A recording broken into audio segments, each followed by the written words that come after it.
masih ingat kisah tentang anak muda yang dinukil dari seorang tabi'in, Abu Qatadah rahimahumullah semuanya.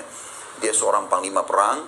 Kemudian dia pun bilang, setiap kali dia pulang ke kampungnya di negeri Syam, dia selalu motivasi orang-orang untuk ikut jihad, bergabung lagi pasukan dengan dia. Orang-orang sipil, masyarakat biasa, jihad nih lagi, ayo ikut semuanya. Sampai dia temui, waktu dia lagi motivasi begitu, malam hari dia pulang ke rumahnya. Pas dia lagi mau istirahat, ada ketukan dari luar rumah, pintunya, ada suara-suara perempuan di malam hari. Maka dia pun berkata, A'udzubillahi minasyaitonirrajim, ini fitnah, malam-malam kenapa perempuan ketuk pintu rumah saya. Dia baru pulang dari masjid, motivasi orang jihad. Lalu kemudian perempuan itu mengatakan, wahai Abu Qatadah, bukalah, buka pintumu, saya punya hajat yang mendesak. Maka dia bilang, saya pun buka pintu. Ternyata ibu tersebut pun menggunakan tutup wajah, dan terlihat walaupun malam, wanita ini punya kelebihan fisik sebenarnya, karena terlihat sebagian dari matanya. Kata Abu Qatadah, saya pun menurunkan pandangan dan menanyakan, kenapa ibu?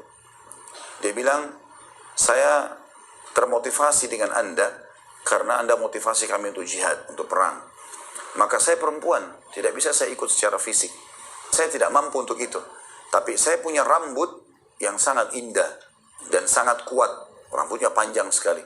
Saya sudah memotongnya dan saya sudah menjadikannya sebagai tali kekangan kuda. Maka saya minta, ini rambut saya, gunakan sebagai tali kekangan kuda Anda. Minimal rambut saya ikut jihad.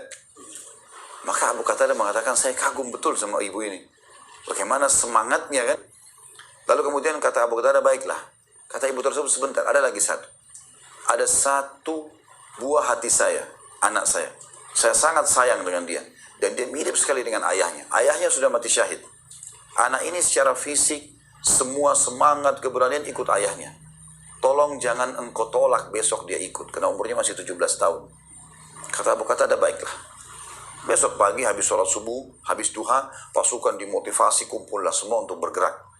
Waktu Abu Qatadah sudah atur pasukan, Abu Qatadah lupa nih kasusnya ibu tadi malam, masalah anaknya. Tiba-tiba ada satu anak muda dari belakang berteriak, Abu Qatadah, Abu Qatadah. Begitu saya balik ke arahnya, saya menemukan ada satu anak muda sangat tampan. Belum pernah saya temukan orang setampan itu. Dan pakai baju perang, tinggi besar, gagah, di atas kudanya. Lalu dia mengatakan, aku adalah anak ibu semalam. Dan ibuku sudah mewasiatkan agar Anda jangan menolakku. Kata Abu Qatadah, baiklah, ikutlah. Tapi Abu Qatadah bilang, ingat anak muda, kamu belum pengalaman. Ini perang, jihad. Bisa terpotong tanganmu, bisa tercungkil matamu, bisa terpotong kakimu. Kamu di belakang. Lihat pengalaman orang-orang yang di depan. Kalau ada kesempatan kamu melawan. Kalau enggak, kamu lihat pengalaman-pengalaman itu. Dia bilang, baiklah Abu Qatadah. Masuklah di kancah peperangan, terjadi kecamuk perang. Abu Qatadah bilang, pikiran saya ke anak muda itu terus. Karena titipan ibunya. Dia bilang, begitu saya lihat ke arah dia, nggak ada. Waktu saya balik ke depan, ada di depan dia. Lalu saya kejar dia, hai anak muda, saya sudah bilang mundur. Dia bilang, wahai Abu Qatadah, apakah kau mengharamkan aku untuk masuk surga? Kalau aku di belakang, kapan aku mati? 17 tahun ini, luar biasa. Maka kata Abu Qatadah, saya tidak bisa tolak gara-gara dia bilang itu. Dengan perang berkecamuk, nggak bisa saya tahan lagi, akhirnya hilang dia, nggak tahu kemana. Sampai malam, udah istirahat nih. Rupanya, saya cari anak muda itu. Mana anak muda ini? Ditemukan anak muda itu, lagi ada di kemah. Lalu Abu Qatadah datangin. Terluka sisi kanannya, pundaknya. Lagi dibalut. Abu Qatadah datang, dia lagi tidur. Lalu Abu Qatadah perhatikan, ini anak tidur kok kayak senyum. Lalu Abu Qatadah tunggu di sebelahnya, sampai dia terbangun, anak muda ini. Waktu terbangun, Abu Qatadah bilang, kenapa kau tersenyum? Dia bilang, demi Allah Abu Qatadah, saya mimpi masuk surga. Dan saya melihat ada satu bidadari, satu perempuan sangat cantik. Luar biasa, saya belum pernah lihat perempuan seperti itu. Dan dia mengajak ngobrol saya. Saya pun dalam mimpi seakan-akan mau menjamahnya. Maka perempuan itu berkata, belum saatnya hai suamiku. Padahal dia belum beristri. Kau akan menemuiku besok. Kata anak muda ini, saya berharap Abu Qatadah besok saya mati syahid. Abu Qatadah bilang, saya kagum sama ibunya, kagum sama anaknya ini. Ini luar biasa gitu. Apa ibunya tanamkan kepada anaknya sampai begini nih? Dia bilang, baiklah, tapi ingat, wasiat saya tetap kau harus di belakang. Lihat pengalaman segala macam. Besok berperangan di depan lagi anak muda itu. Dia tanya lagi, kenapa kau di depan? Abu Qatadah, apa kau haramkan saya dari surga? Zaman sekarang orang tembak-tembakan dari jarak jauh. Zaman dulu harus berhadapan kan? Dia bilang sampai malam hari, waktu sudah mau menjelang maghrib, peperangan berhenti.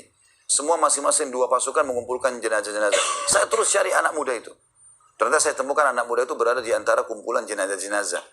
Dan dia sedang dalam keadaan sakarat. Dan darah berlumuran di badannya. Lalu kemudian, waktu dia lihat saya, dia mengatakan, Abu Qatadah, kesinilah. Abu Qatadah, nanti kalau ketemu ibu saya, tolong sampaikan kalau niat beliau sudah dikabulkan. Dan hai Abu Qatadah, ingat nggak? Tadi malam saya cerita sama kamu tentang bidadari itu. Kata Abu Qatadah, iya. Anak muda itu bilang, ya sekarang ada di sebelah saya. Dan saya akan dijemput oleh dia. Habis itu dihembuskan nafas terakhir. Ini kisah yang masyhur dinukil oleh para ulama. Allahu alam tentang apakah itu kisah nanti harus ada riwayatnya atau tidak. Tapi ini kisah dinukil dalam kancah peperangan. Sebuah kisah nyata yang disampaikan oleh, kalau tidak salah Ibnu Qayyim rahimahullah menukil kisah itu. Ala kulli hal, kita ambil pelajaran. Bagaimana seorang mukmin memang meyakini semuanya dan tanpa keraguan. Sebagaimana ada dunia, ada akhirat. Sebagaimana ada hidup, ada mati. Sebagaimana ada pagi, ada siang. Sebagaimana ada muda, ada tua. Itu sudah sunnatullah. Jadi nggak boleh ada keraguan berhubungan dengan masalah itu. Tentu Abu Qatadah masih berlanjut kisahnya ya. Pada saat sudah mati anak muda tersebut, dia pun menguburnya. Dia bilang sampai saya menjadikan itu sebagai motivasi di setiap saya pergi berjihad. Waktu kami pulang ke kampung kami, ke negeri kami, maka orang-orang semua menemui kami. Lalu orang sudah meninggal disebutkan namanya. Sampai ibu itu datang. Ibunya anak muda ini. Lalu kemudian saya waktu lihat ibu itu, saya bingung mau bicara apa nih sama ibu ini. Begitu melihatnya lalu dia mengatakan, wahai Abu Qatadah, apa yang terjadi dengan anakku? Kata Abu Qatadah, kira-kira apa yang kau ingin jawaban? Kata ibu tersebut, kalau seandainya kau menyebutkan dia mati syahid, maka itu kegembiraan yang abadi. Tapi kalau kau katakan tidak dia pulang, itu kesedihan yang abadi. Lalu kata Abu Qatadah, bergembiralah karena Allah subhanahu wa ta'ala sudah menerima niatmu. Maka ibu tersebut menangis sambil sujud kepada Allah karena anaknya mati syahid. Ini luar biasa.